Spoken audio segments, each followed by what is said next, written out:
सरकार कर्मचारी भविष्य निधि संगठन को बड़े स्तर पर अपग्रेड करते हुए एक महत्वाकांक्षी रिफॉर्म एजेंडा यानी कि ईपीएफओ 3.0 लॉन्च करने की तैयारी कर रही है, जिसके तहत एक बेहद आधुनिक और फ्लेक्सिबल पेंशन स्कीम को देश में लागू किया जाएगा, जो मौजूदा एम्प्लॉय पेंशन स्कीम यानी कि ईपीएस के मुकाबले कहीं अधिक व्यापक, लचीली और फायदेमंद होगी। इस नई योजना के जरिए सबसे बड़ा सामाजिक और आर्थिक प्रभाव ये होगा कि ये केवल पारंपरिक कॉर्पोरेट हाउस या फैक्ट्रियों में काम करने वाले नियमित वेतनभोगी कर्मचारियों तक ही सीमित नहीं रहेगी, बल्कि इसके दायरे में पहली बार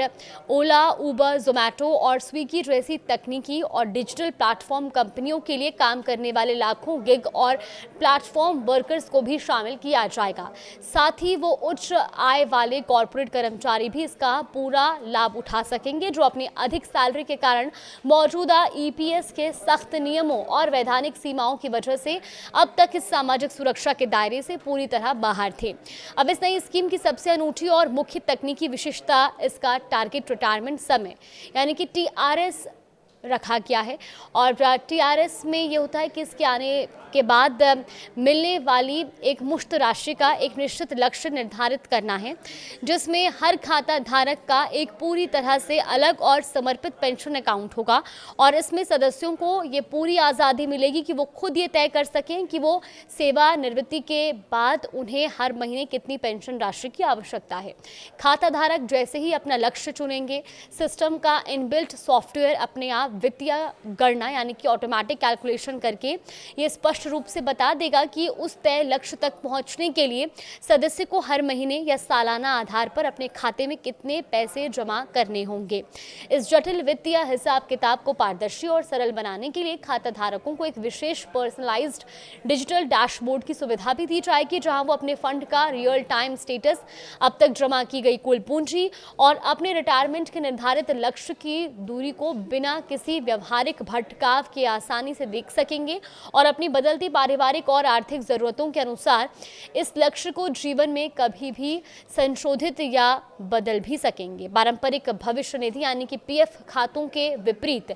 जहां केवल कर्मचारी और उसकी नियोक्ता कंपनी ही पैसा जमा करते हैं, इस नई योजना में मल्टी सोर्स कंट्रीब्यूशन पैसे जमा करने के अलग अलग विकल्प की व्यवस्था भी की गई है, जिसके तहत बेहद कम आय वाले गरीब कर्मचारियों के पेंशन खातों में सरकार अपनी तरफ से सह योगदान यानी कि को कंट्रीब्यूशन दे सकती है, जबकि गिग वर्कर्स के मामले में उन्हें रोजगार देने वाली एग्रीगेटर कंपनी अनिवार्य रूप से योगदान देंगी। और इसके अलावा कॉर्पोरेट सोशल रिस्पॉन्सिबिलिटी यानी कि सीएसआर फंड, विभिन्न गैर सरकारी संगठन, एनजीओ और साथ ही सामाजिक दान देने वाली संस्थाएं यानी कि थर्ड पार्टी भी इस विशेष पेंशन खाते में स्वेच्छा से वित्तीय योगदान कर सकेंगी। इसी डिजिटल सुगमता के अंतर्गत ईपीएफओ एक क्रांतिकारी यानी कि वन टू मैनी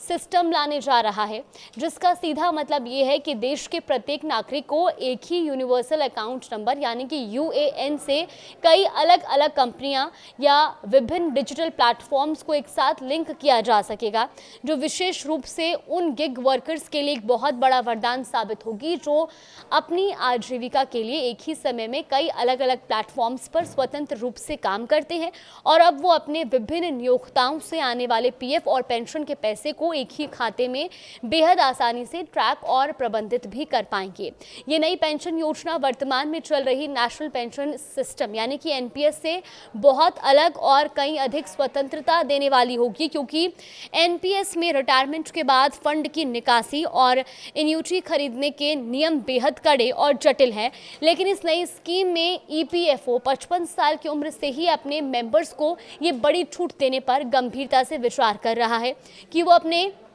संचित धन का इस्तेमाल अपनी मर्जी से कैसे करना चाहते हैं। यानी 55 साल की उम्र तक ये खाता पूरी तरह से सामान्य पीएफ की तरह काम करेगा, जिसमें चक्रवृद्धि ब्याज के साथ पैसा लगातार बढ़ता रहेगा और उसके बाद सदस्य इसे अपनी इच्छानुसार पेंशन या सिस्टमैटिक विड्रॉल प्लान में आसानी से बदल सकेंगे। ये पूरी योजना पूरी तरह से जोखिम रहित यानी कि रिस्क फ्री होगी, जो बाजार के उतार चढ़ाव से दूर सदस्यों को वास्तविक और सुरक्षित रिटर्न की गारंटी देगी, जहां सेवानिवृत्ति के बाद सदस्य अपनी मासिक पेंशन की राशि खुद चुन सकेंगे और अगर वो सिर्फ जमा पूंजी पर मिलने वाले मासिक या वार्षिक ब्याज को ही पेंशन के तौर पर लेते हैं तो उनका मूलधन यानी कि प्रिंसिपल अमाउंट हमेशा के लिए वैसे का वैसा ही सुरक्षित बचा रहेगा, जिसे वो बाद में निकाल सकते हैं या अपनी अगली पीढ़ी को सौंप सकते हैं। और अगर किसी सदस्य को अधिक मासिक पेंशन की आवश्यकता होगी तो वो अपनी मूल रकम से भी आंशिक निकासी कर सकेंगे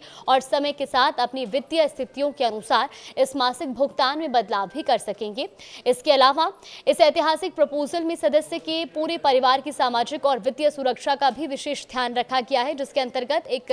समर्पित फैमिली बेनिफिट फंड बनाने का प्रावधान शामिल किया गया है ताकि किसी अप्रिय स्थिति में सदस्य की मृत्यु के बाद उसके पति, पत्नी, बच्चों या आश्रित अनाथ बच्चों को भी निरंतर पेंशन का लाभ मिलता रहे। और इसके साथ ही पुराने ईपीएफ और जीपीएफ योजनाओं में जमा पुराने पैसों को भी बिना किसी नुकसान के इस नई आधुनिक पेंशन स्कीम में आसानी से ट्रांसफर करने की छूट दी जाएगी ताकि खाता धारक अपने रिटायरमेंट फंड को और अधिक बड़ा और मजबूत बना सके। हालांकि मौजूदा समय में ये पूरी तरह से महत्वाकांक्षी योजना केंद्र सरकार के उच्च नीतिगत स्तरों पर गंभीर बातचीत और समीक्षा के दौर में है, जिसके लिए ईपीएफओ के वरिष्ठ अधिकारी सिंगापुर जैसे विकसित देशों के सेंट्रल प्रोविडेंट फंड यानी कि सीपीएफ जैसे सफल रिटायरमेंट मॉडल्स का बहुत बारीकी से अध्ययन और विश्लेषण कर रहे हैं, जिसका मुख्य और अंतिम उद्देश्य देश में कोड ऑन सोशल सिक्योरिटी यानी कि सामाजिक सुरक्षा संहिता को जमीनी स्तर पर प्रभावी ढंग से लागू करना है ताकि भारत के इतिहास में पहली बार असंगठित क्षेत्र के गिग और प्लेटफॉर्म वर्कर्स को एक मजबूत और कानूनी सामाजिक सुरक्षा कवच प्रदान किया जा सके। हालांकि सरकार द्वारा अभी तक आधिकारिक तौर पर यह पूरी तरह से तय और घोषित नहीं किया गया कि इस विशाल योजना को जमीनी स्तर पर कौन सी विशिष्ट सरकारी या नोडल एजेंसी लागू करेगी और इसकी राष्ट्रव्यापी शुरुआत किस निश्चित तारीख से की जाएगी। फिलहाल इस पूरी खबर को लेकर आपका क्या मानना है, हमें कमेंट बॉक्स में अपनी राय जरूर दें।